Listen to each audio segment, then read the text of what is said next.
Jaya Radha Madhava Kunja Bihari.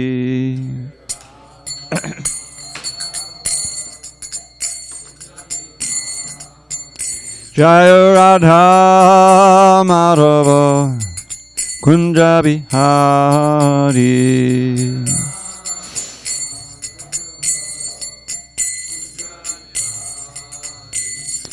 Gopi Janavallabha Girivaradhari.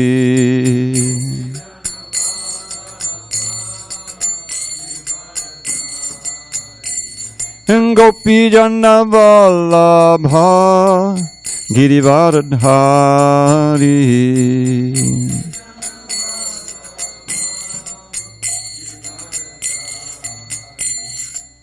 Yashodanandana Bhajana Randhana.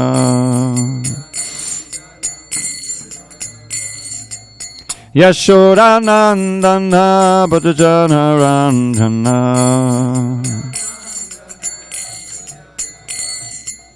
Yamuna Tira Vanachari.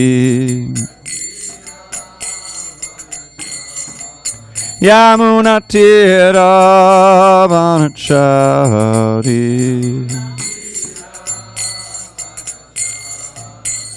Jaya Radha Madhava Kunja Bihari.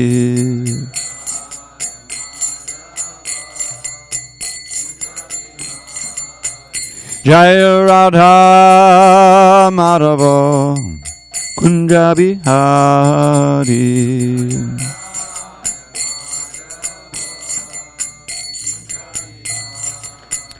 Jaya Radha Madhava Kunja Bihari.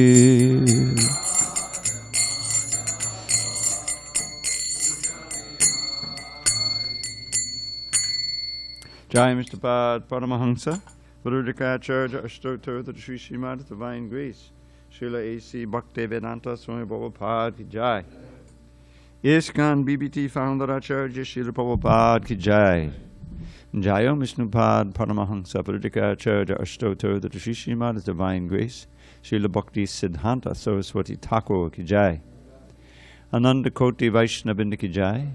Namacharya Srila Haridas Thakur Ki Jai. Grantaraj Srimad Bhagavatam Ki Jai, Samaveta Bhaktivinoda Ki Jai. All glories to the assembled devotees. All glories to the assembled devotees. All glories to the assembled devotees. All glories to Sri Guru and Gauranga. Narayanam Namaskritya Narang Chaiva Narottamam Devim Saraswatim Vyasam Dato Jayamudiriet. Before reciting the Srimad Bhagavatam, which is our very means of conquest, we should offer our respectful obeisances unto Lord Narayan, the Supreme Personality of Godhead, unto Narayan Rishi, the supermost human being, unto Mother Saraswati, the goddess of learning, unto Srila Vyasadeva, the author, and unto Srila Prabhupada, the translator, commentator, and our spiritual master. Nashta prayesha badreshu nityam bhagavata sevya bhagavatyuttama shloke bhakti bhavati naishtiki. Before, by regularly attending classes on Srimad Bhagavatam and by rendering devotional service to the pure devotee, all that is inauspicious within the heart is destroyed almost to nil, and loving devotion to the Supreme Lord, who is glorified in transcendental songs, is established as an irrevocable fact. Om Namo Bhagavate Vasudevaya. Om Namo Bhagavate Vasudevaya. Om Namo Bhagavate Vasudevaya. On this first day of October 2021 in San Diego, we're reading from Srimad Bhagavatam, translation and commentary by His Divine Grace A.C. Bhakti Vedanta Swami Prabhupada. We're in Canto 5, the creative impetus, Chapter 5, Lord Rishabhadev's teachings to his sons, text number 8. Pungsa striya mituni bhavam etam tayor mito vidya grantim ahu ato grihachetra sutapta vittar janasya moho yamahammameti pungsastriya matuni bhavametam tayo mito vidya grantamaho ato grihachetra sutapta vittar janasya moho yamahammameti pungsastriya mituni bhavametam tayo mito vidya grantimaho ato grihachetra sutapta vittar janasya moho yamahammameti pungsastriya mituni bhavametam tayo mito vidya grantamaho ato grihachetra sutapta vittar janasya moho yamahammameti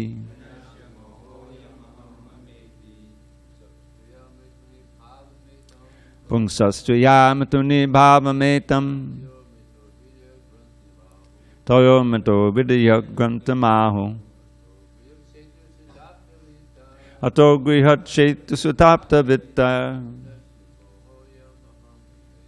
janasya moho yamahammameti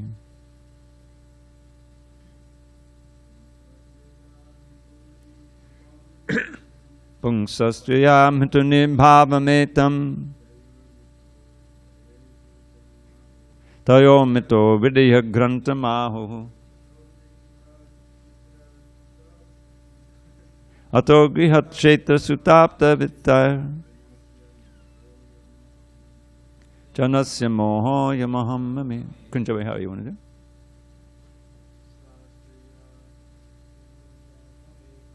Pungsastriya mituni bhavametam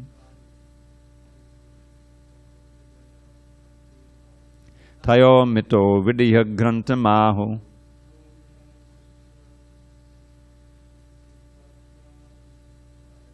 arhato grihachetra sutapta vittar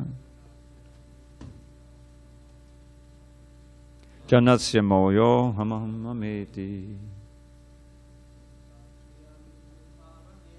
pungsastriya mituni bhavametam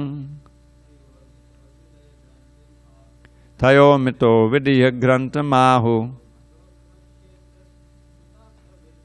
ato grihachetra sutapta vittar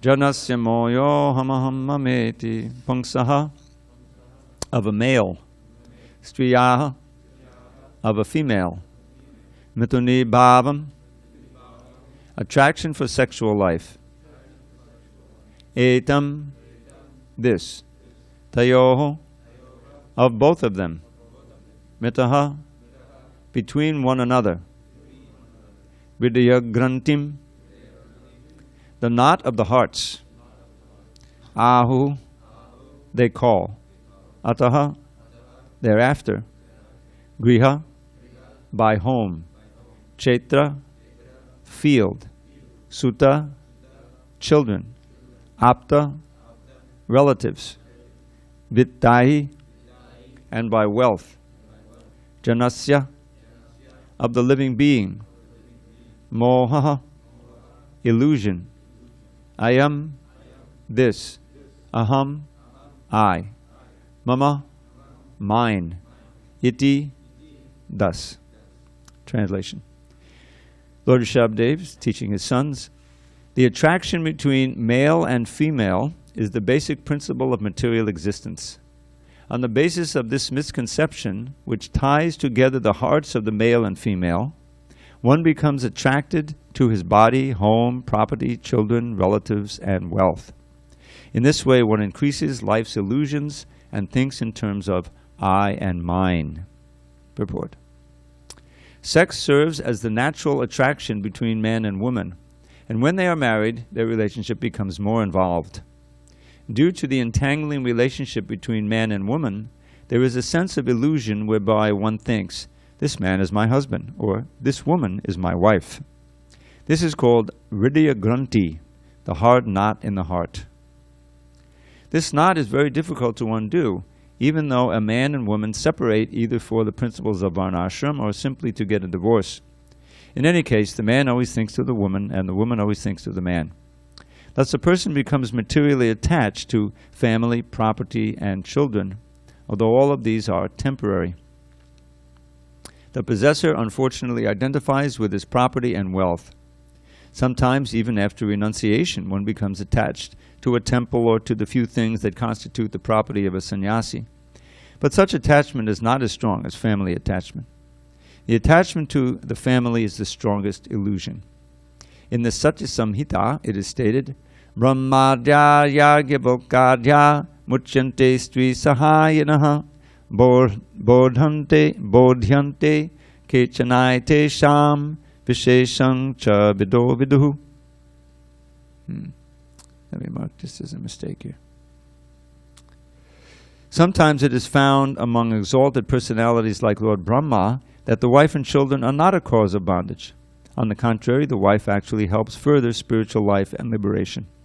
Nonetheless, most people are bound by the knots of the marital relationship, and consequently they forget their relationship with Krishna. Om Jnana Timirandasya Jnanandana Shalakya Chakshu Unmidatam Mena Tasmai Shri Gurave Namaha. I was born in the darkness of ignorance, but my spiritual master, Srila Prabhupada, opened my eyes with the torchlight of knowledge. I offer my humble obeisance unto him and all members of Sri Parampara. Okay. So this is a, again, very famous verse, probably would quote all the time. And I'd like to just read the translation to the previous verse, because they go together. In the previous verse, Lord Rishabhdev said, even though one may be very learned and wise, he is mad if he does not understand that the endeavor for sense gratification is a useless waste of time. Being forgetful of his own interest, he tries to be happy in the material world, centering his interests around his home, which is based on sexual intercourse, and which brings him all kinds of material miseries. In this way, one is no better than a foolish animal. So Lord Rishabhdev has a... did I say Om Jnana? I did. Lord Rishabhdev is, from the very beginning of his instructions here, he has been speaking very strongly about the dangers of letting the so-called natural course of attraction and attachment develop. First he says, don't act like stool-eating hogs and just engage in sense gratification. Human life is not meant for that.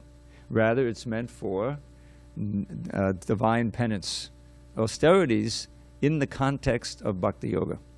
Because austerities can also be done for demonic means, as we're fully aware from the Bhagavatam.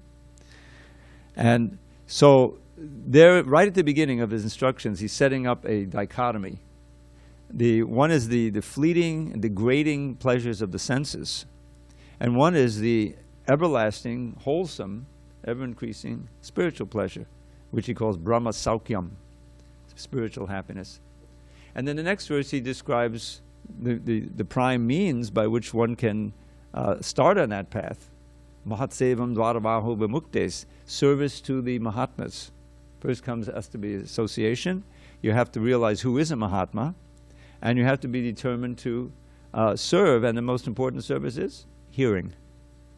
Hearing with an open mind, with ardent hearing, submissive all reception, Prabhupada called it. This word comes in right at the beginning of the Bhagavatam. If one just hears the Bhagavatam from the right source, in that mood, shushrusho, which includes the idea of service, actually, we can have quickly described, you have the Lord manifest in your heart. What is the need of any other scripture? It says right in that second verse. So this theme comes up again and again. We have as human beings, we have a great opportunity to end this very painful round of birth and death that we've been suffering, birth, old age, disease, and death we've been suffering since time immemorial. Who knows how many cycles we've been through. Days of Brahma. That's why it is said Nitya Baddha. This word Nitya Baddha. Prabhupada always translates, since time immemorial. We cannot trace out when we started this and came to the material world. But now, having come to the human form, we have a great opportunity to end it. And so many verses in Bhagavatam. Two come to mind, the famous ones. He says, Labdvasu durlamamidam bahusam bhavante manushamatadam anityamapiya dhira. One has to be dhira, sober-minded, thoughtful, and understand that we've come to this human form after many, many births through different species. Bahusam bhavante, many births. And now even the human form, which alone gives one the opportunity, artadam, to give us the greatest arta. Prema Pumarta Bhahan. We learned from Lord Chaitanya's teaching that ultimate arta, or value, has nothing to do with this material world, but is constituted of pure love for Krishna, which includes liberation in it. So therefore he enjoins, this is Krishna speaking, I believe in the Uddhava Gita, he enjoins that don't waste time. Turnam means immediately, just like we learn at the Goswamis. Rupa and Sanatana, as soon as they were inspired by Lord Chaitanya, they were immediately planning, how can we get out of this entanglement of working with the Muslim leader? So immediately strive, yateta, as long as your body is still alive, as long as you have your wits about you, you have your senses. Anumritya yavat. This anumritya means, can mean that death is always following behind you. You don't know when it's going to grab you, push you out into the next body.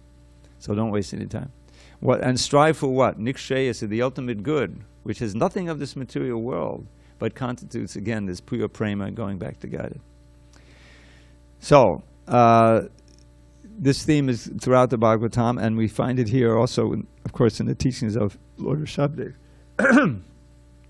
So in this particular verse, he's given a very concise description of the basic principle of attachment in this world.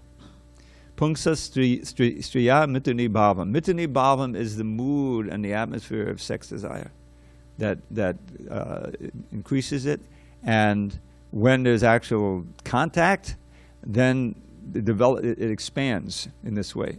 Then, as soon as then griha.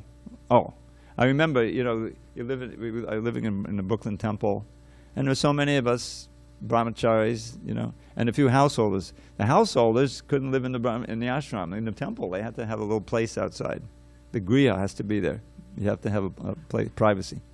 So atta griha. And then there has to be a job, some way of supporting. So that's why it says chaitra, because traditionally you have a little land and you farm it, simply. But it can be any job that you have. And how troublesome is that? Getting the job, holding the job, having to serve the boss and associate with all those people. It's hard to think of Krishna in that environment. And then comes children. Huge attachment. Huge attachment. Hridaya Granthi, the heart, nuts in the heart are growing.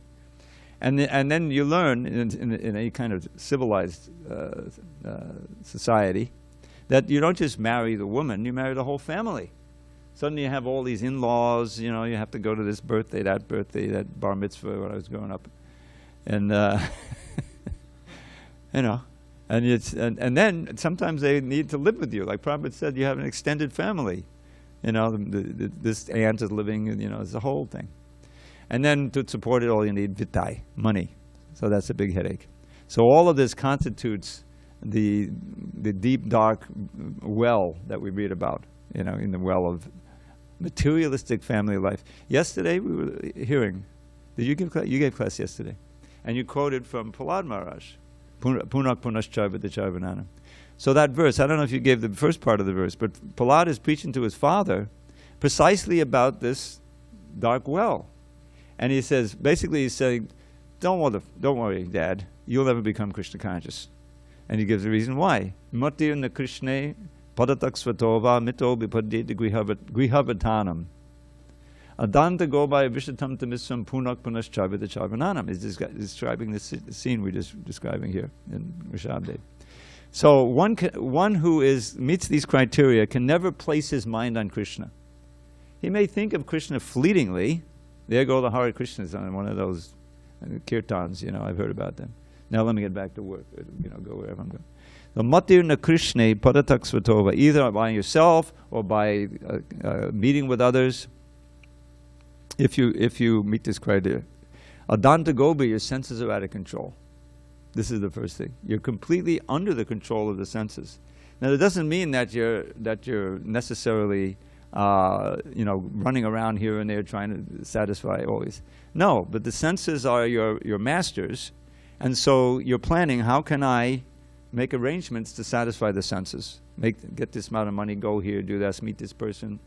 It's all built on that. So, Danta Gobir, Vishatam Tamisram, which itself impels you into more and more darkness of ignorance. And we're going to refer and review a little bit of the last part of the 3rd chapter of the Bhagavad Gita, which is just about this. So, Vishatam Tamisram, and in that darkness of ignorance, controlled by the senses and impelled by sense gratification, remember karmatmakam, the mind filled with all the fruit of desires, a few verses ago. Then punak punash charvita charvananam. You're chewing or endeavoring to chew that which has already been chewed. Means that, yes, the analogy of the sugar cane or the bubble gum, whatever, is it doesn't have any more taste, but you're still trying to chew it. Well, it may have a little bit, or you think it has, and you even create in your mind that, I'm enjoying. Now I'm enjoying. In other words, it's a mental construction. It's an illusion, by which you think, if I just change the variety a little bit, the same thing that I tried to enjoy before, it'll really be enjoyable this time. And that's what punak punash charvita charvanana means. And it goes on birth after birth. In this other verse, labdasa durlabham, it's described like that. That the last part of it says, one should strive for nikshreya, the ultimate good. The ultimate good is breaking free of the bonds of birth and death, being reinstated on an original spiritual form and relishing the loving exchange with Krishna, and going back to Godhead and never coming back. That's the ultimate good. And then the last part of this verse, Vishaya kalasarva tuksat. You should remember you've already enjoyed all of these things that you're trying to enjoy now in previous lifetimes. In other words, punak punas, don't go down that road. It's simply the road of suffering. It just produces suffering. That's why this world is a dukkhalayam. Krishna says in the Bhagavad Gita. Dukkhalayam ashastratam. Ashastratam means you aspire for something, you may achieve it, but you can't hold on to it. You're just hankering for it again. It puts a vritti in the mind that you want to enjoy it again, and if you're not going to enjoy it, do it in the next life. It brings you birth and death. This is the blind well of material life that Prahlad is enjoying farther to get out of, but he won't get out of it. He'll be killed. Of course, he's Jai or Vijay, and so eventually he goes back to the Vaikuntha, but his very name encompasses this verse. The gold and the soft bed and the bed companion, Prabhupada says it. So, here in this verse, he describes it very succinctly. Man and woman naturally attracted. Mitani bhavam, they get in the mood of sex, and if they engage in it, then the knot in the heart is tied very tightly. And then Prabhupada explains, even if they get divorced, there's still the memory is there. It's still the attraction is there. It's very, very deeply rooted. And so Krishna consciousness is precisely taking this same attraction and turning it to Krishna. This is nicely explained at the end of the 3rd chapter. Arjuna wants to know, Atakena prayuktoyam papam charati purusha anichanna vivarshanaya baladi vinayojita. How is it that one is impelled to do activities that you may even know are bad for you? Atakena papam, sinful activities. Anichan, without even your willful desire, you're kind of forced. It's describing kind of addiction there. So Krishna asks, it's kama. Kama esha, krodha esha, rajoguna sambandvaha, mahashano mahapapma vidyanam vaidinam. This is your real enemy, Arjuna. Not all those soldiers on the other side. The real enemy is within. The mind saturated with material desire and lusty desire, this is what's keeping you bound here. The beautiful verse that Lord Chaitanya recites to Sanatana Goswami at the beginning of his instructions on the part of instructions that have to do with the practice of devotional service. Abhideya. Kama dinang katina katita palita dhurnideshas tesham jata maina karuna natrapa no upashanti utrijaitan hati yadupate sampratam labdha buddhis pamayata kshananam abayam mam niyung swatmadase. He knows this one. It's a very good book. I put it in a poem. So there's some evidence, not clear, I think Bhaktivedanta said some of this could have been written by Madhavendra Puri. Anyway, there in the CC. In how many ways have I sought to obey the seductive demands of my wicked desires? They've shown me no mercy, yet on I've gone shamelessly trying to quench lust's unquenchable fires. But now I'm rejecting these hellish desires, for my higher intelligence now has awoken. O Krishna, O shelter of fearlessness, please let me serve you with faith that will never be broken. This is the determination of the devotee. We realize this, in so many births we've been serving the lust, the anger, the greed, the illusion, the madness. You know, they're like taskmasters. They're never satisfied. That's in this section of the 3rd chapter. What is that? Avatam Gyanametina Gyanametina Kama Rupena Dushparena Alenacha. This lust burns like fire and is never satisfied. Just like these fires burning in Northern California. Until they can somehow douse them or get, stop them from getting more and more fuel, they'll never end. They just burn, burn, burn, burn, burn. Still going on. Yeah, now they're threatening the sequoias, they still go. So that's our situation. Life after life, material desire in all of its varieties. Of course, we get a different body. It's expressed in different ways through particular senses, But as human beings, we're not meant to simply be under the thrall, the control of the lower self. This is the animalistic self. So this verse describes it. The key is the intelligence awakening. That's what we're doing now. Reading the books, hearing the books, putting them into practice, setting a sankalpa, a vow, yes, I'm going to follow this from now on, I'm going to give that up, do this. This is all our effort to wean ourselves away from what was being described right here.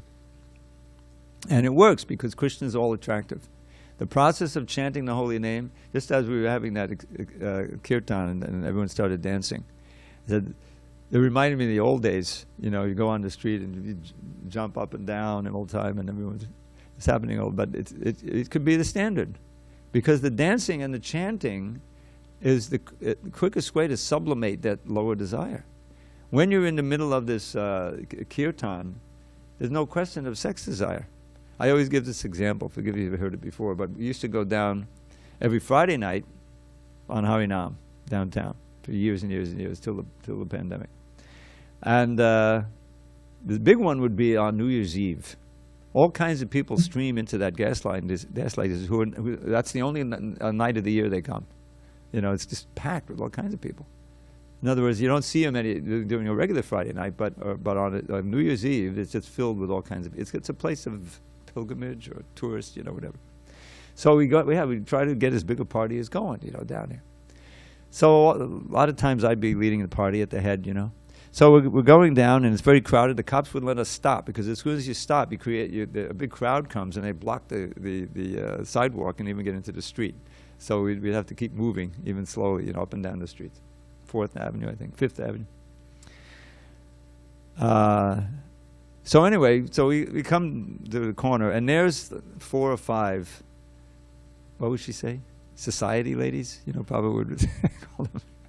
They're very scantily dressed. It's not that cold in San Diego ever. And I'm just thinking, immediately I was thinking these poor girls, they have to feel they have to do it like this. But okay, there it is. So we're chanting, and I'm thinking, there's no agitation or attraction. You're you're absorbed in the holy name. You're playing, some dancing going on, And that's actually a real experience of how Krishna consciousness can protect you, can give you that higher taste. How many times have we heard this verse? Did you chant it? Yamunacharya? Yeah. Yadavadi mamacheta Krishna pada. So Yamunacharya, he was a wonderful brahmachari student, very, very intelligent, Vaishnava. And he learned so many shlokas. And then there was a challenge. The king had this pundit who defeated everyone in debate. This Yamunacharya, I think he was a personalist or whatever. And so he wanted to debate him. And he was just a boy, 15, 16 years old. And so at first everyone thought, oh, this is impossible, you don't have a chance. But he was determined, and so the king said, okay, in honor of your determination, if you're able to defeat my pundit, you can have half my kingdom. So Yamunacharya said, okay, accepted the challenge. And I forget the way he defeated him, but it was very clever. And huh?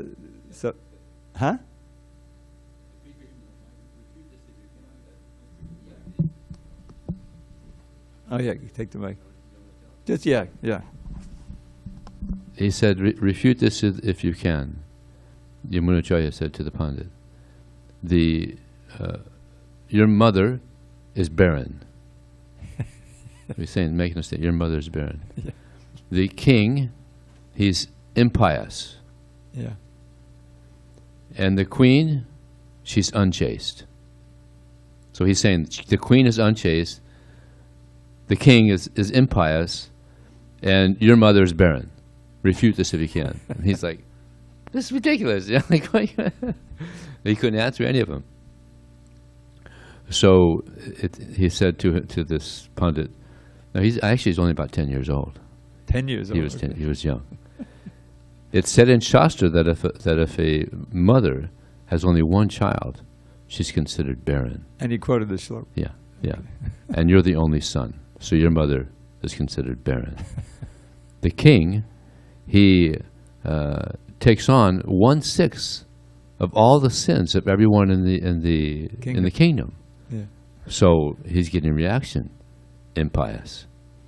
And the queen, she's she's considered to be, because she's the wife of the king, and she's considered, because she has, what is that? The king is the representative of the demigods. So she has many husbands. So she's not chaste. and actually what it was, and she said, and if he's defeated, then I'll become the maidservant of my maids. So that was the other thing. He said he would give half the kingdom if he won, and if he lost, Yamunacharya, then she said, I will be the maidservant of my maids. Wow. So he won, and he got half the kingdom. And say, yeah. Okay, so that was fantastic. So then he becomes a king, and he kind of puts his bhakti in the background. I mean, he's only 10 years old, right? I thought he was a little older. And he grows up, and he starts enjoying like anything. And but he still had all of his old compatriots. The ones who were in the ashram and who was god brothers. So at a certain point, they want to try to save him. So the way I heard it is that one of his former friends came and said, let's go for a walk. And he said, oh, yeah, sure, let's go for a walk. And he started reminding him of all kinds of nectar shlokas, Akshandatam padamidam napadam vidam. That's the first verse of the Venu Gita.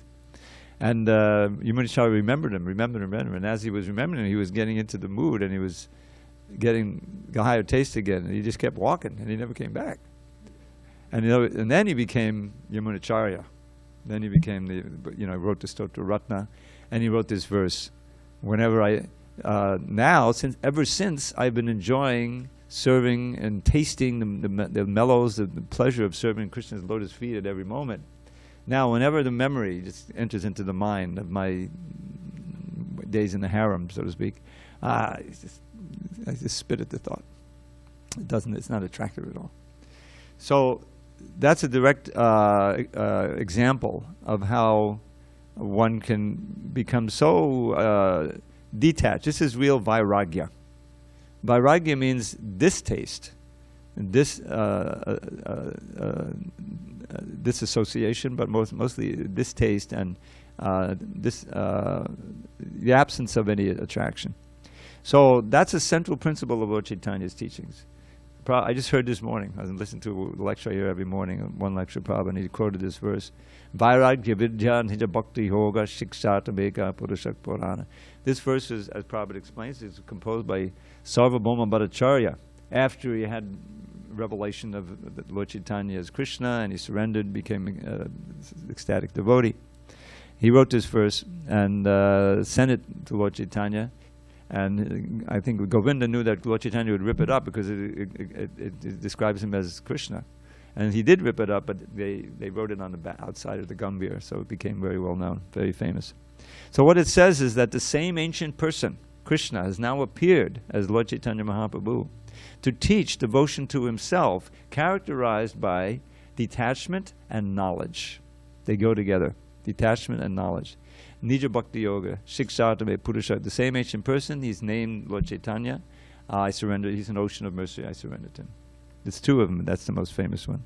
So the Lord Chaitanya, he came, he explained, I've simply come to fulfill and to teach the Bhagavatam, the Srimad Bhagavatam.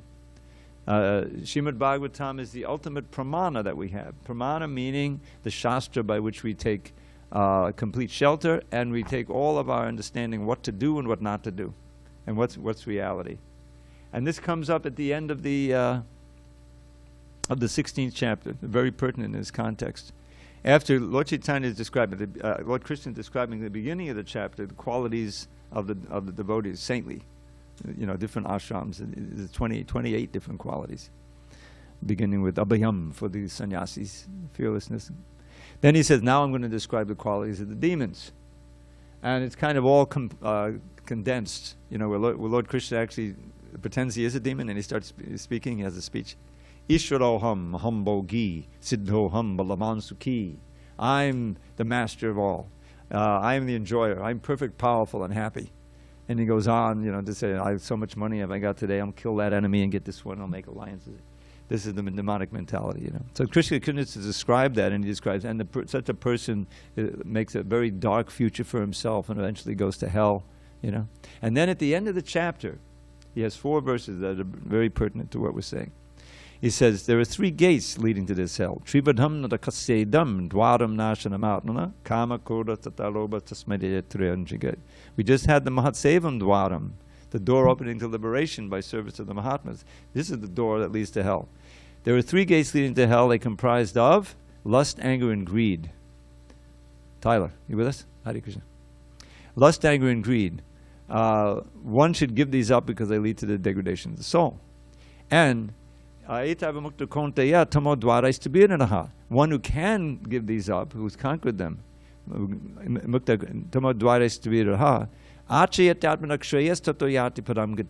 this word shreyas. He just performs activities for his ultimate benefit, shreyas, and ultimately goes to the supreme, back to Godhead. So here's the choice, the stark choice. And then he says back again. He's going back and forth. Yakshasta vidamutsuja, vartate kama karataha. Here we are to kama again. Nasa siddhim avapto li suk nasukam naparam gatim. It's directly related to this verse. One who just acts whimsically according to his desire, kama karataha. Nasa siddhim avapnoti. He doesn't attain perfection. Nasukam, happiness or the supreme goal.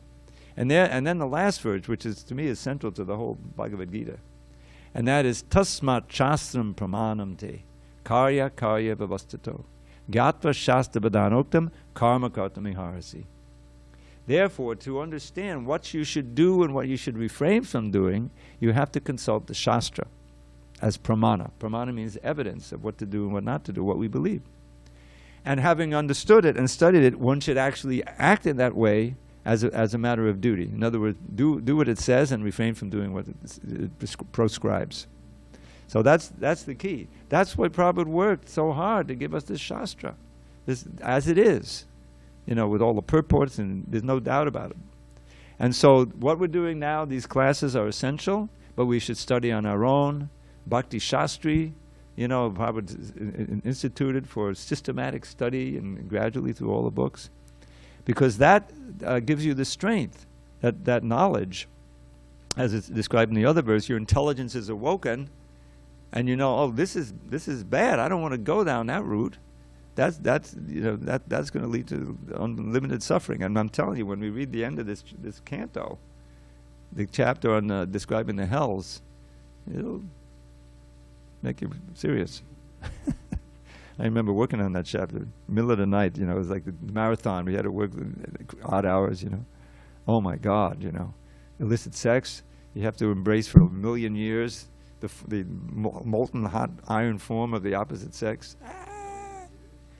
It's many, many years, all of them. At least 1 million years.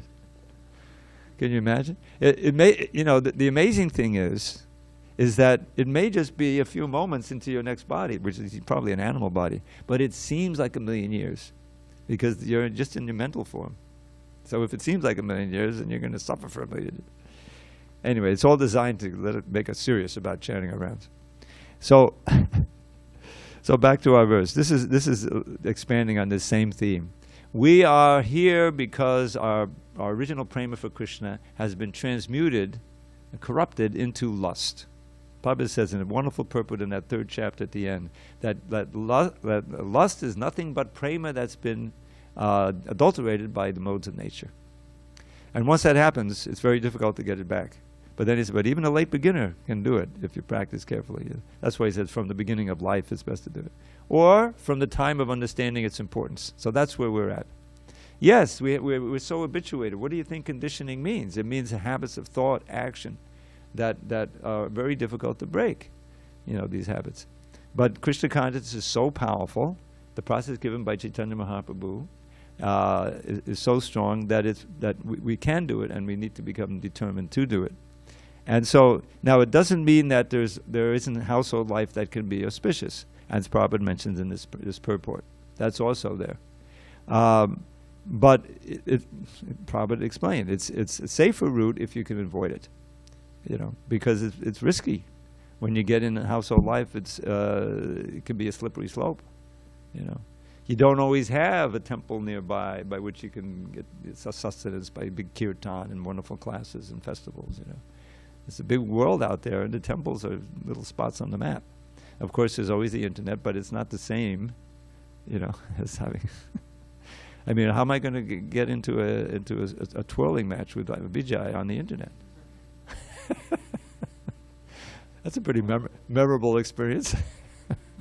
I hope you got some of that with these cameras. I think it's going to be really interesting. Otherwise, we'll have to do it again, and we're going to have somebody out there with I was thinking, like, where's my iPad? I could just take a movie. Anyway, this is an important verse to study, and if you can, memorize, because it's sobering, you know. And it's not. And here he's just describing like ordinary family life. He's not describing most of what we see in today's world. It's so much more degrading and so much more dangerous, you know. So this is what material life is all about. And if you don't struggle on the basis of knowledge to sublimate those desires and practice Krishna consciousness, you're sure and certain to get entangled in one way or another in this business. And unfortunately today, it's even more degrading. You know, as Prabhupada says, and the Bhagavatam says in the 12th canto, marriage is practically an imagination in society. You read the 16th chapter, text 7. You know, what does that mean? I mean, they just get together for sex, you know, and as soon as that's unbroken, then it's, you know, and the results, the unwanted children, the abortions. I mean, it's just, why do you think there's so much craziness and things going on? You know, it's because of the breakdown, the progress of Kali Yuga. So we're in Kali Yuga, but if we carefully imbibe this knowledge, this is one thing I wanted to mention today also. I was thinking during the Guru Puja song that the translation we have doesn't really give the full import of that song. And it's not Prabhupada's translation, and in the new songbook it's a different translation, but everyone's got that one memorized. We discussed maybe doing a different. But today I'm just going to describe one little part of it that's very pertinent to what this is. And that is Guru Mukha Putna Bhakti Chichate Kure Arna Kadiyo Mone Ashe Shri Guru Charana Ese Utamagati Yepasari Puri Asha. So this emphasizes that one should make the words emanating from the Guru's mouth one with our mind, and not desire anything else. In other words, that chastity of hearing the Shastra and really making that the substance of what you're thinking about and understanding is described here. Then, what's the next verse? How's it start? Chakudan diloye, thank you. Chakudan diloye janme janme prabhu se dibya gan vide prokashito. Now, I consulted with Bhakti True Swami about this in the Bengali because I was curious to confirm the translation. So, the first part says, birth after birth, my spiritual master, the one who has given me the eyes to see, Chakradan Dilo, Janme Janme Prabhu, he's my master. And what does he do? Dibya Gyan Vidi Prokashito, is key phrase. He manifests, he causes transcendental knowledge to awaken in the heart, Vidi Prokashito, from which Prema Bhakti Yahoiti, the Prema Bhakti manifests. Not just that he's emanating Prema. Prema Bhakti Yahoiti, sorry, I don't sing it. Abhijavinashayati, thank you, sorry. So that manifests bhakti, prema bhakti, and destroys ignorance. And then it says is sung throughout the three Vedas. But that idea that from the knowledge we get, which includes instruction on what to do and what not to do, in other words, it includes activity, the prema bhakti manifests. So that's just emphasizing how important it is to become steeped in this knowledge, which includes this verse itself. You know, this is in for those who are, you know, aspiring to become brahmacharis, stay brahmacharis. These kind of verses are so important. He's Rishabdev himself, through Jan Prabhupada giving a nice purport, giving us instruction. He's teaching his sons. Now, not all of them became brahmacharis. 9 of them took sannyas immediately and became the yogendras. But even in household life, this is important to understand. It's not meant to be forever. There's a certain time limit on it, and you're supposed to become renounced from that, you know. So that is the lesson here, and it's the first 8 verses here. They've talked about this, and that this is, you know, what we have to avoid is simply letting the senses go without any intelligence controlling it. Okay, sex desire is there. Okay, well, there's certain marriage and family life within the constructs, and it's temporary. That is possible to do it, and the wife can be a help. You know, otherwise, you may need that, and it's better for that particular person in brahmacharya. So, but the idea is this understanding should be there in every step, whether you're brahmacharya or householder.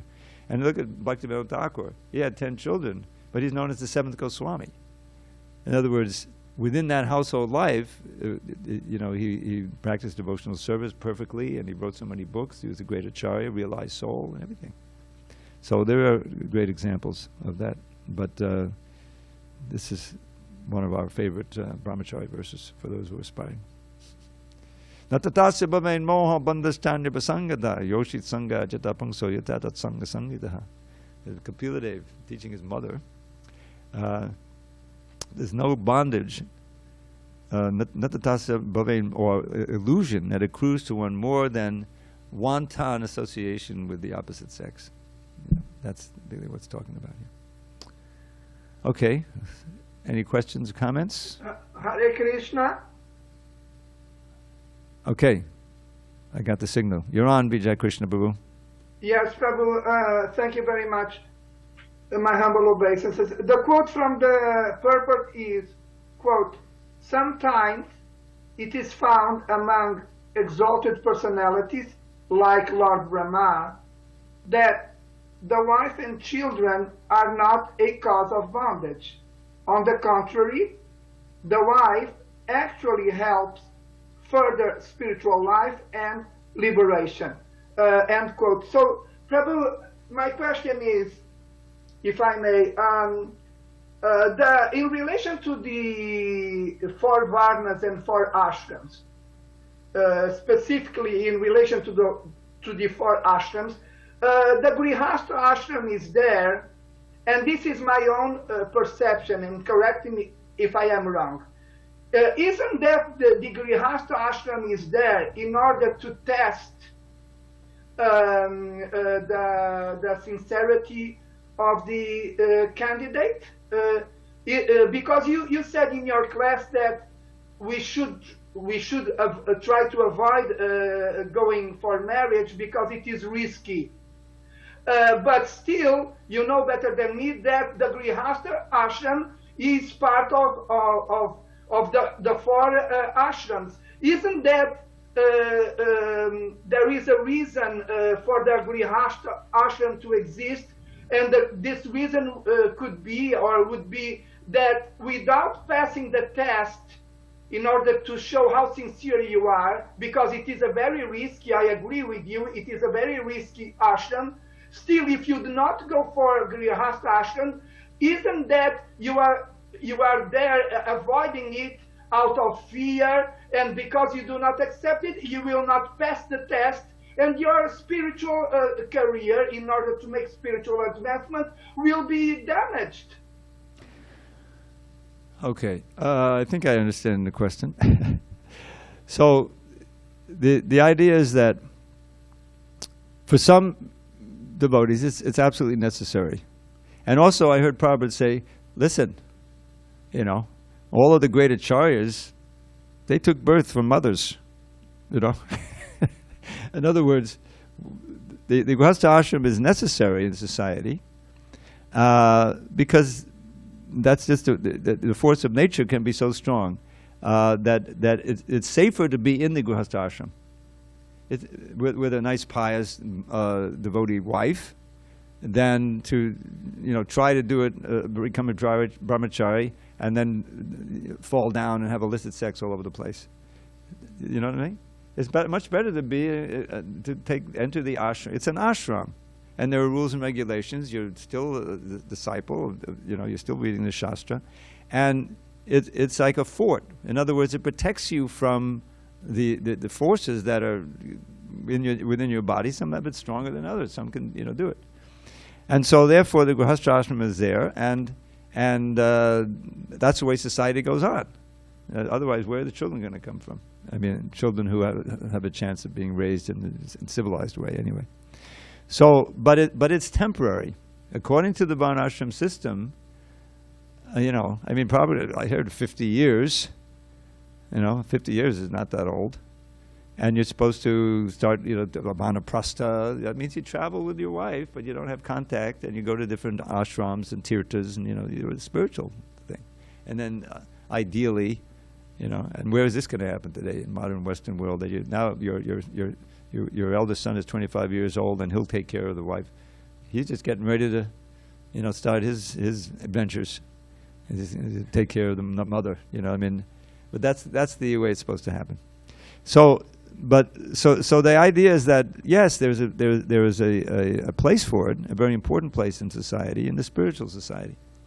But for those who are able to stay celibate, it's a safer. It's meant for them, and they should try to do it. Prabhupada always encouraged that. So, and as he pointed out, most of the followers of Lord Chaitanya were grihasthas. There's so many. You can go through the list. Read the Adi Leela. There's many chapters just listing his devotees. Most of them.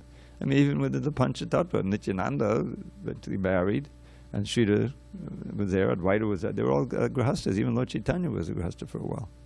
So it's not the kiss of death for your spiritual life, but it has to be done properly under the guidance of the Shastra and the Guru, and then wonderful children can come out of that who can become wonderful devotees. That's how Prabhupada was born. He was born in so was Bhaktisiddhanta. So it has an important place. What he's describing here is like a standard, family that's not focused on devotion necessarily, but just how the attachments can become so great that they become impediments and knots in the heart. And that's what Rishabdev is describing here. But if you're, Mahatsevam, you're serving the Mahatma, that opens the door to liberation, even if you're a grihastha. That it still can happen. And in India, you have so many devotees. I think the majority of them are grihasthas, and they're doing wonderful service. So it's not a bar for advancement, But it's a place where you have to be very careful, as you are in the brahmacharya ashram also. But because the temptations are right there with you, it's a little more difficult to, be very strict in renunciation. That's so Prabhu, if I may, if we choose to avoid Grihastha ashram, in accordance with the answer you just gave to my question, we are not there committing an offense against the Krishna conscious process. Okay, if you say we choose to avoid it, is that what you said? Yes, if we choose to avoid it, we are not there committing an offense against the process of Krishna consciousness. No, you're not. Thank you very much, Prabhu. Yeah, you're okay. You're welcome. Anyone else? Oh, yeah, in the mic.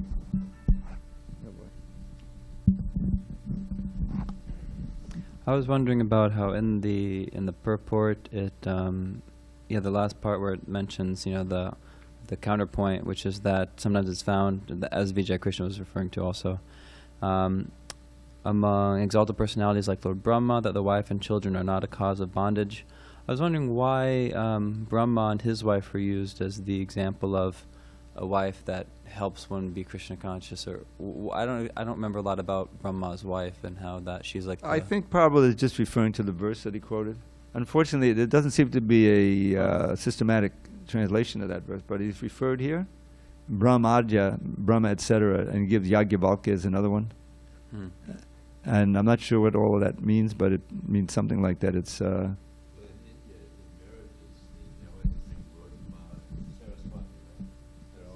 oh, okay. So they have a special role to play. Yeah, I'm not sure why he's a big Brahma, but he goes on 311 trillion years, and he's still performing his service. So there's a good example there. All right, all glories to Srila Prabhupada. Hari Hari Bol.